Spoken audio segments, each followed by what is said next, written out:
Buenos días, el día de hoy el tema estará encargado por el equipo 3, conformado por Gabriela Hernández, Naviki Puente y Frida Valdés. El tema que se hablará el día de hoy va a ser del porfiriato al modelo neoliberal en México. Vamos a comenzar hablando acerca del gobierno de Miguel de la Madrid. En diciembre de 1982, Miguel de la Madrid Hurtado recibía un país en grave deterioro económico, debido al fracaso de los últimos 2 sexenios. En su discurso de toma de posesión dice: "No permitiré que la patria se nos deshaga entre las manos. Vamos a actuar con precisión y firmeza, tratando de dar fuerza al pueblo". Miguel de la Madrid propone el poner en marcha el Programa Inmediato de Reordenación Económica, PIRE. Esto ayudaría a la reducción del gasto público, a la protección al empleo, continuidad de la mayoría de los programas de inversión productiva, honestidad y eficiencia dentro del sector público, protección y estímulos para los programas que proveyeran de productos básicos al sector popular, reformas fiscales para incrementar los ingresos gubernamentales, canalización del crédito hacia el desarrollo nacional y operación eficiente de los bancos nacionalizados, política cambiaria, una realista, reestructuración del sector burocrático para volverlo más eficiente y reformas constitucionales para reafirmar la rectoría del Estado dentro de la economía mixta.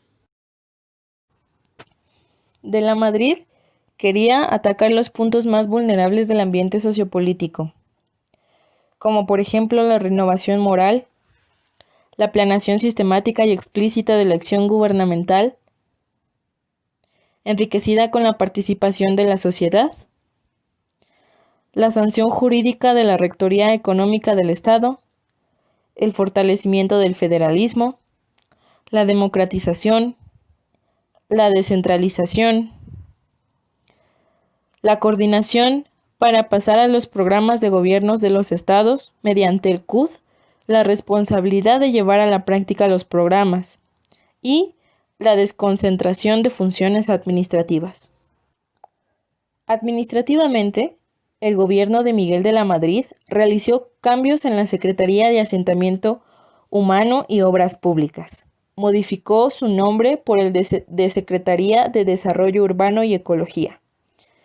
La Secretaría de Salubridad y Asistencia fue llamada simplemente Secretaría de Salud. El ramo industrial volvió a integrarse a la Secretaría de Comercio y Fomento Industrial. Se crea la Secretaría de la Contraloría General de la Federación. Y por último, para administrar la banca nacionalizada fue creada la Subsecretaría de la Banca. Durante los procesos electorales federales y locales del país en 1983 y 1985 muestran inconformidad del electorado hacia el partido en pies PRI, que triunfó en las gobernaturas y diputaciones, así como en la gran mayoría de los municipios en San Luis Potosí, donde ganó la alcaldía el candidato del Frente Cívico Potosino, y en Guanajuato, donde obtuvo el triunfo una coalición PAN-PDM. En el estado de Chihuahua, el PRI sufrió la derrota más espectacular de su historia, al perder frente al PAN 7 alcaldías de importancia, entre ellas la de la capital y la Ciudad Juárez. Estados Unidos estaba interesado en la democracia de México.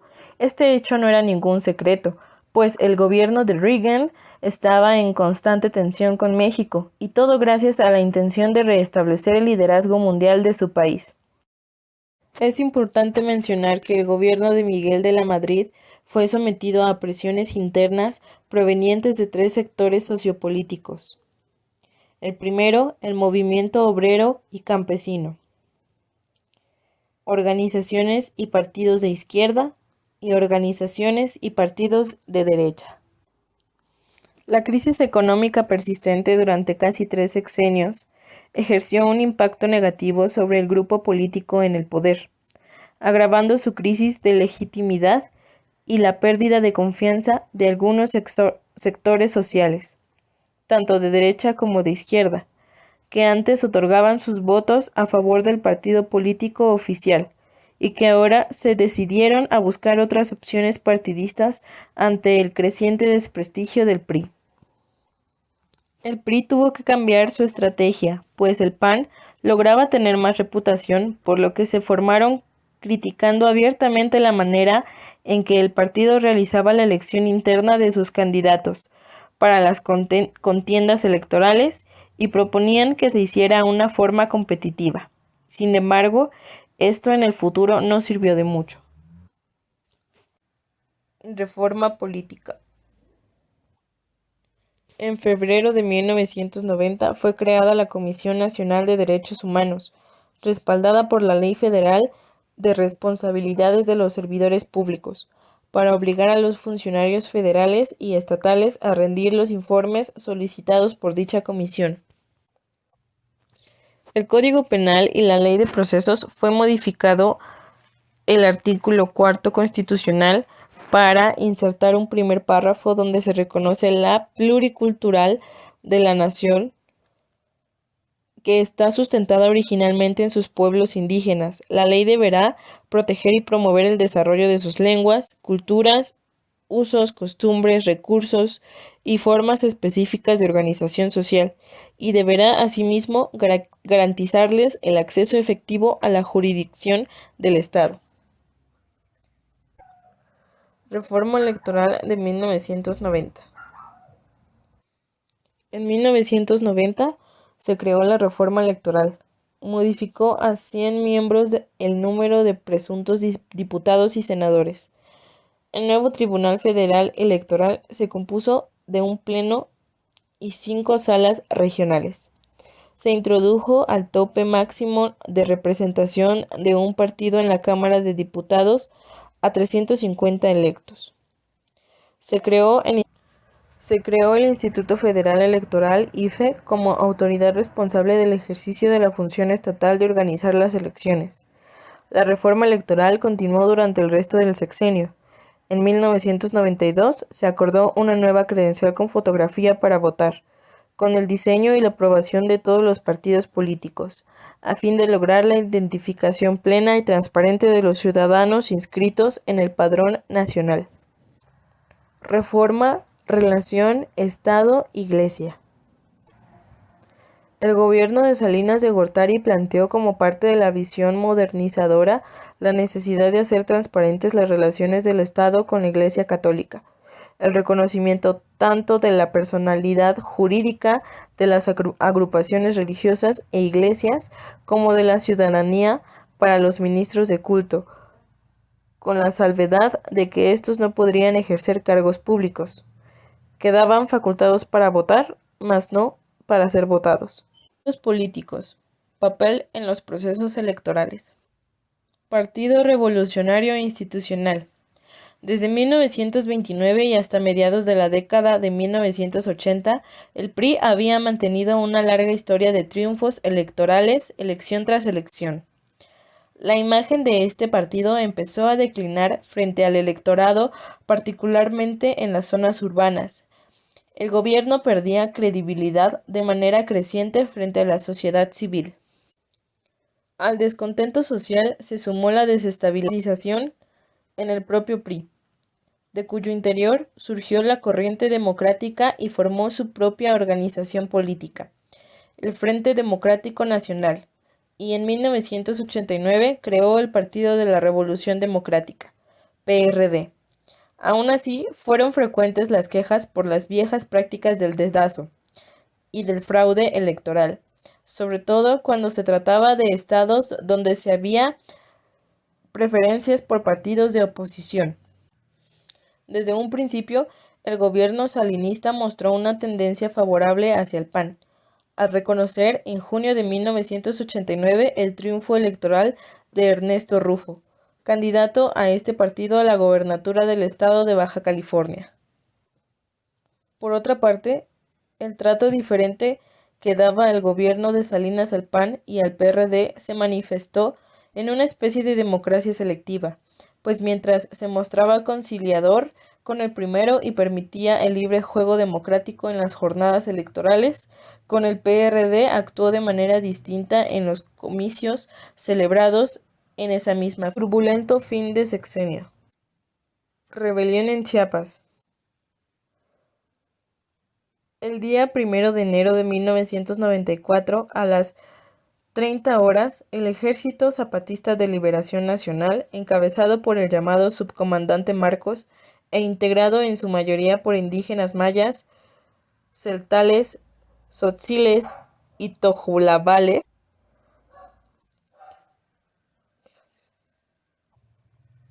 tomó por las armas la ciudad de San Cristóbal de las Casas, Altamirano, Las Margaritas, Ocosingo y Chanal. Al día siguiente, Marcos hizo pública una declaración de guerra en contra del gobierno de Carlos Salinas de Gortari. El documento fue dirigido al pueblo de México. Partía de la definición del grupo armado como producto de las luchas en que habían participado los indígenas en los diferentes hechos de la historia mexicana. No obstante, lo cual se les negaba, por lo tanto, luego de enfatizar un "hoy decimos basta", los firmantes agregan que después de haber intentado por medios legales la aplicación de la Carta Magna, la publicación de aquel comunicado y, por supuesto, el hecho mismo del estallido militar en Chiapas irrumpió en el movimiento en el que el país y el gobierno salinista en particular vivía la euforia de entrar al primer mundo al ponerse en marcha el Tratado de Libre Comercio con Estados Unidos y Canadá. La historia de los grupos indígenas de Chiapas guarda un cúmulo de luchas infructuosas por una vida digna para estos grupos humanos, que, junto con otras etnias indígenas del país, han padecido por siglos la marginación, el despojo de tierras, la injusticia y la explotación laboral por parte de finqueros y caciques, pese al discurso oficial y a los diversos intentos gubernamentales. Los adjetivos de la democracia. La más importante de las virtudes cívicas de la resistencia contra el fascismo ha sido la capacidad de aprender y de practicar, de hecho, la democracia sin adjetivos, por parte de hombres y partidos que tenían concepciones distintas y antagónicas de democracia. La tesis implícita de Rusconi, en el pasaje citado, según la cual la única democracia auténtica sería la democracia sin adjetivos, mientras que las concepciones, por así llamarlas, adjetivadas, parecerían limitadoras, distorsionadas o potencialmente peligrosas.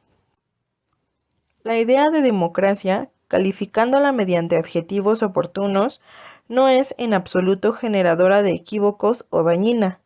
O mejor dicho, es indispensable analizar los muchos adjetivos de la democracia, aplicar a cada uno de ellos el juicio crítico, valorar su pertinencia. Todos los estados hoy se profesan democráticos, porque la virtud de un estado es la de ser una democracia. ¿Pero cuál democracia? Dictaduras de todo tipo han intentado disfrazarse de democracias, o por lo menos justificarse como necesarias para preparar el advenimiento de una verdadera democracia. Por muchas décadas, y casi hasta la caída del socialismo real, a los regímenes políticos occidentales les fue discutido incluso el derecho de llamarse democracias por parte de los regímenes orientales, que se definían a sí mismos como democracias populares. Las variantes institucionales de la democracia. Las variantes institucionales de la democracia.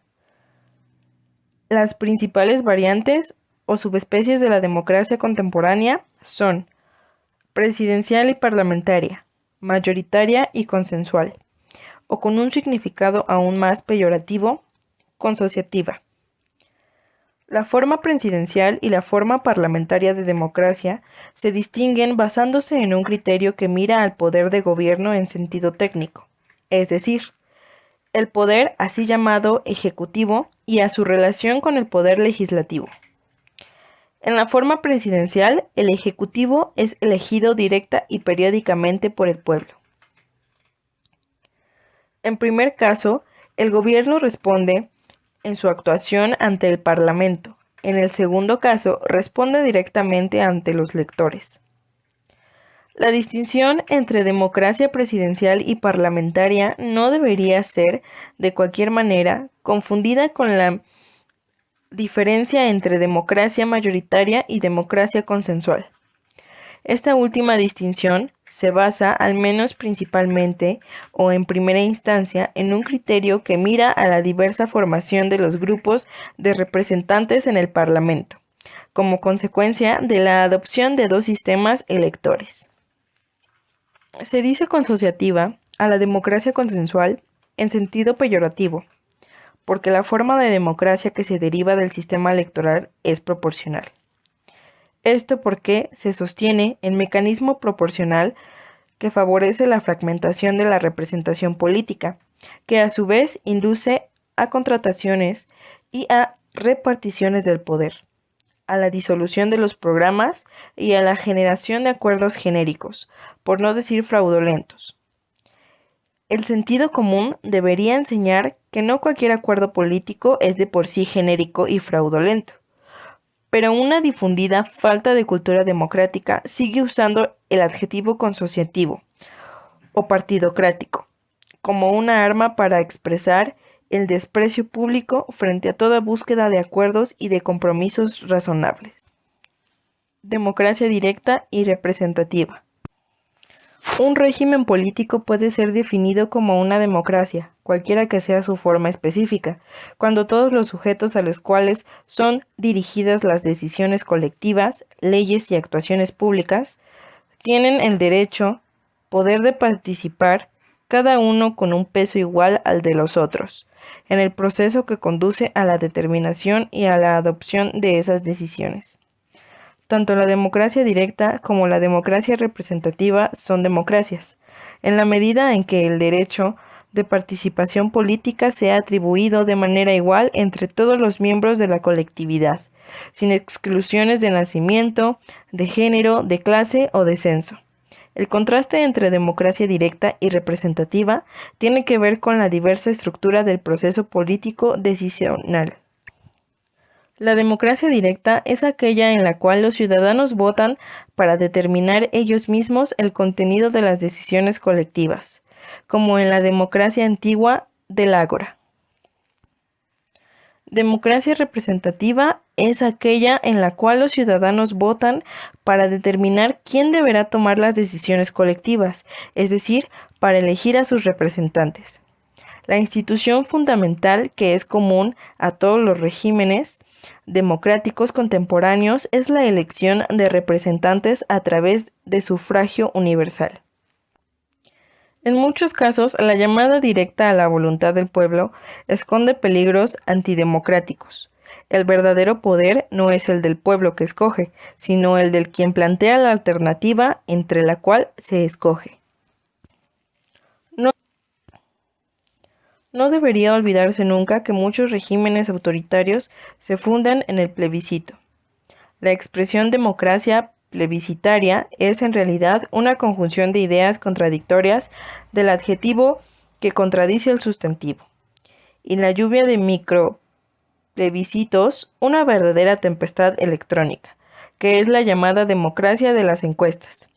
Es una caricatura de la democracia, y en la medida en la que se contrapuesta a los procedimientos institucionales de la decisión democrática, o peor, esté encaminada a sustituirlos, se transforma en un engaño colosal.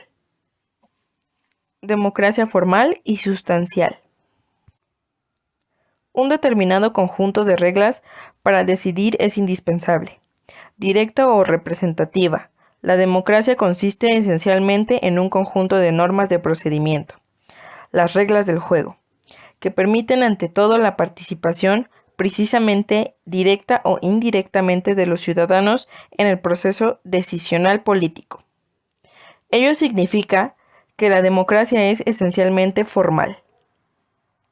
Mientras el concepto de democracia formal estaba referido por sus defensores a los modos y a las formas de distribución y de ejercicio del poder político, el de democracia sustancial hacía referencia sobre todo al contenido, a la finalidad y a las metas sociales en conjunto, o sea, las decisiones tomadas por el poder. pero la democracia es formal por definición. La democratividad de una decisión política, de una ley, de una norma asumida como decisión colectiva, válida como voluntad general, depende de su forma, no de su contenido. Una versión simplificada, tal vez incluso demasiado, de la conocida definición mínima de la democracia propuesta por Borbio,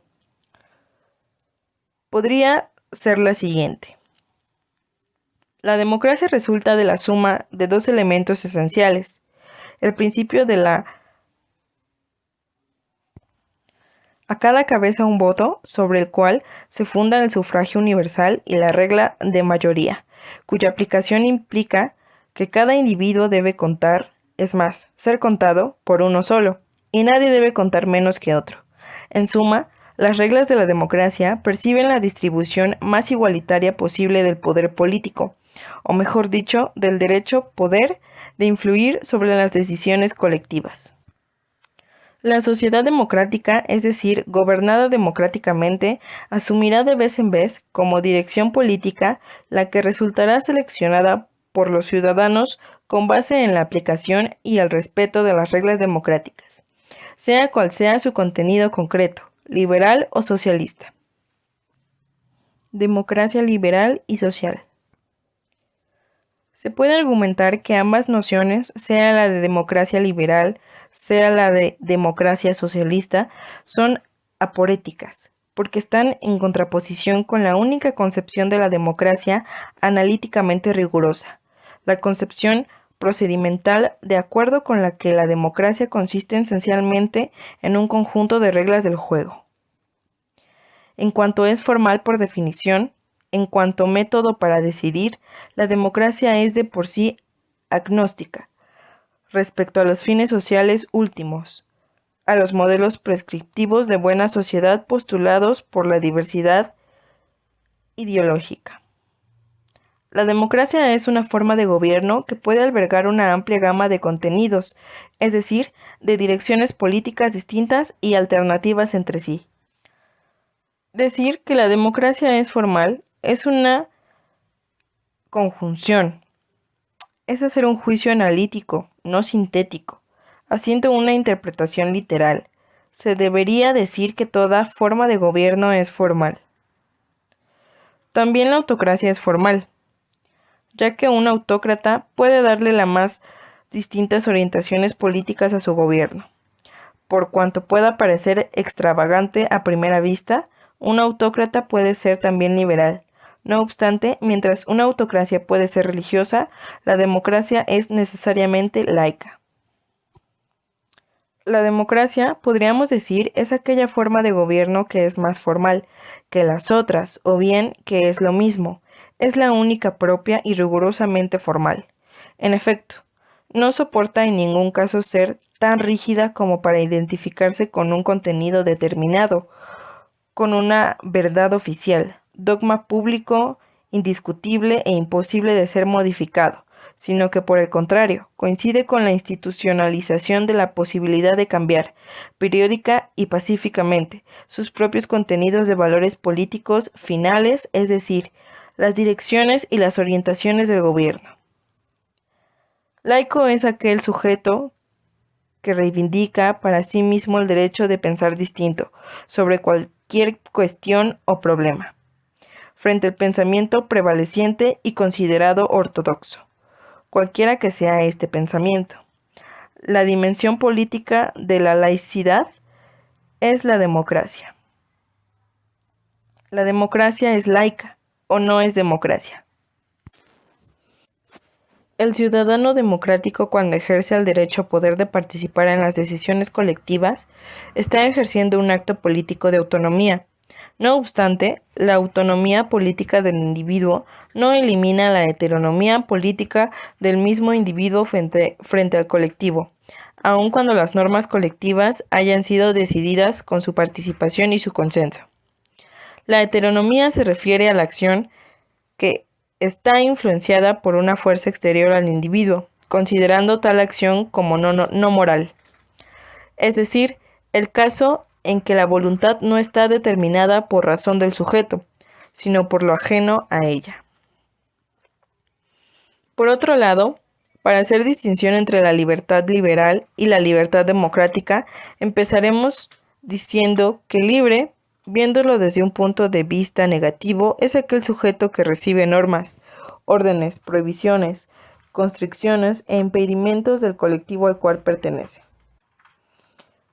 Pero serán libres los individuos que viven en aquellos estados en los cuales algunos espacios de libertad de acción están garantizados y protegidos frente a cualquier tercero, incluidos los titulares del poder poético.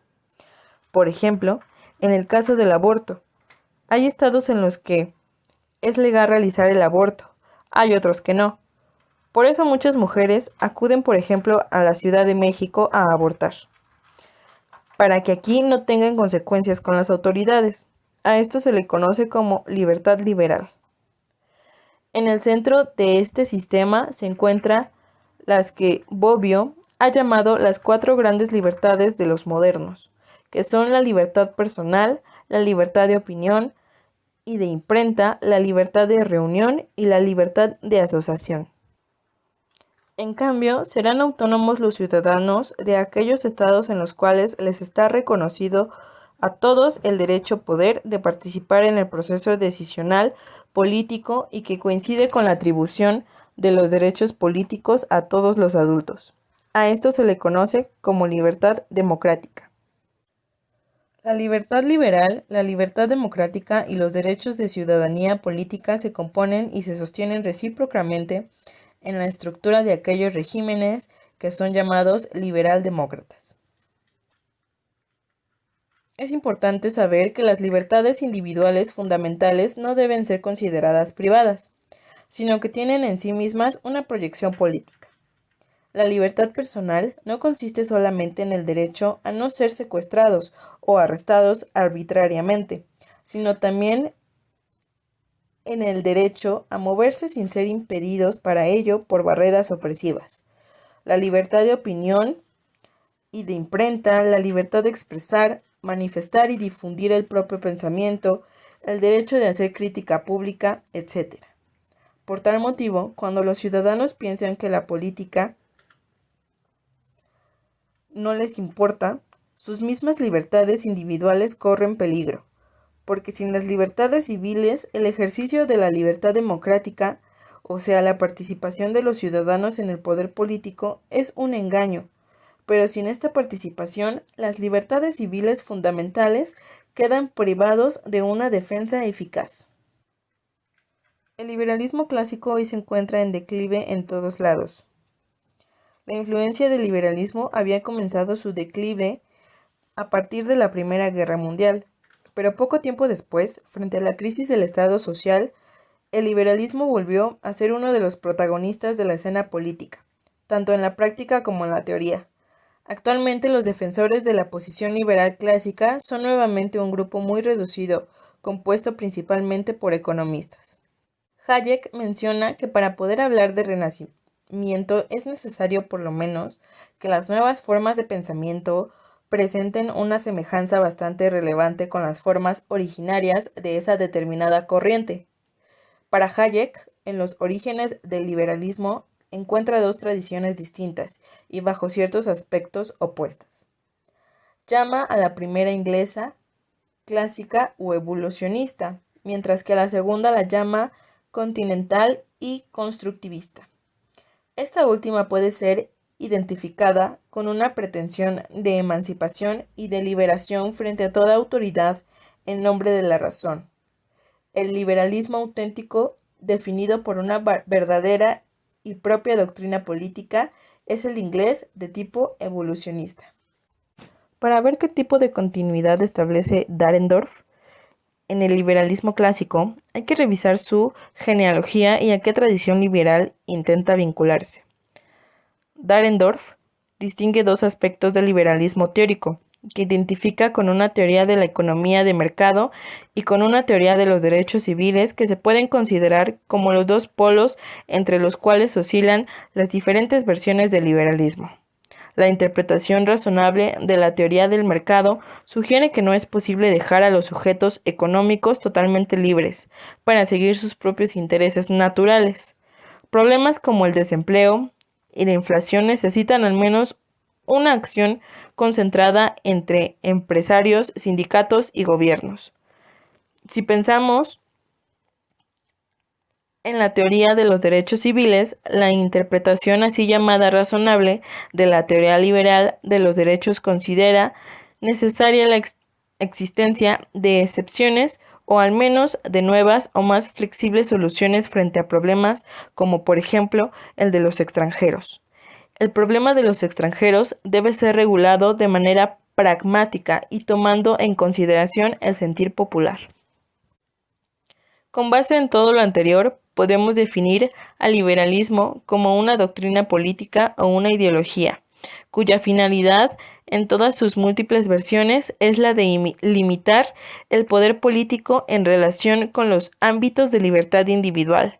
La democracia es una forma de gobierno cuya característica esencial y distintiva en todas sus diferentes concepciones es la de distribuir el poder político entre el mayor número de sus destinatarios.